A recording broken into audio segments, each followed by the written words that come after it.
Hi everybody, I'm Ryan. Today we're going to talk about how not to overboard or oversideboard in Magic the Gathering. Now this is going to be kind of a quick video, but I really wanted to address this issue because I think a lot of people don't really understand they might have this issue.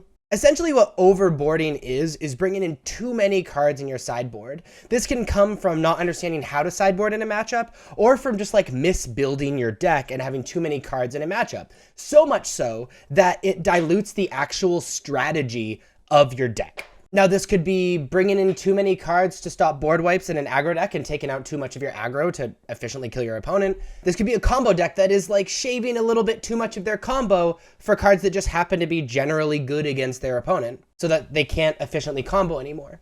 And I honestly think this issue is one of the major issues that separates like F&M heroes from like medium to high level grinders. And one of the first big jumps you have to make from being like okay at Magic to being good at Magic. Now, I have a few tips as to not overboard. There's a lot of nuances that are specific to what deck you're playing, but I think these like general tips will help you a lot moving forward. Number one is map out your sideboard.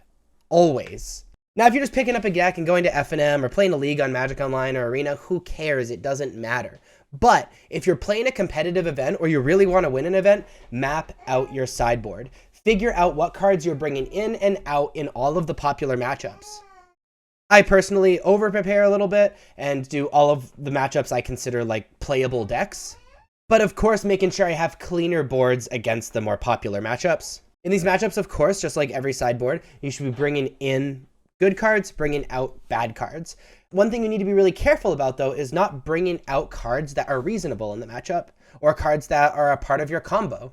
As a rule, except in very specific circumstances, you really shouldn't be bringing in more than 5-6 cards in a matchup max, unless you need to totally change your strategy, or you have the type of deck that you have just like a ton of bad cards. For example, if you're playing like a removal spell midrange deck and you get paired against a control deck that doesn't have any creatures, of course you need enough cards in your sideboard to be able to replace those cards that do nothing. That's okay.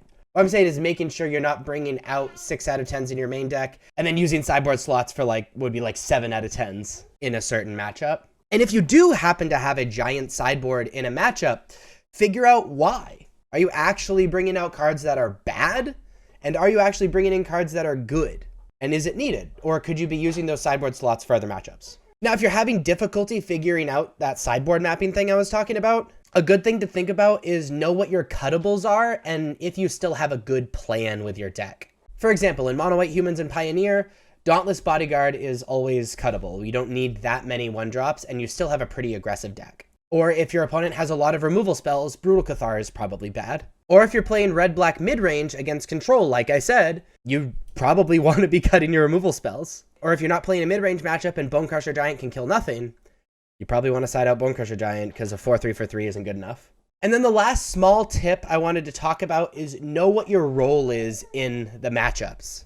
If your role is the aggressor, if your role is being the aggressor, maybe don't bring in cards that only draw cards, or really high mana cost things, or things like that. If your role is controlling your opponent, maybe you cut the 1-drops. If the role is getting to the late game and entering top deck mode, maybe Thoughtseize is pretty bad. Understanding what you're supposed to be doing in the matchups is also really vital to sideboarding.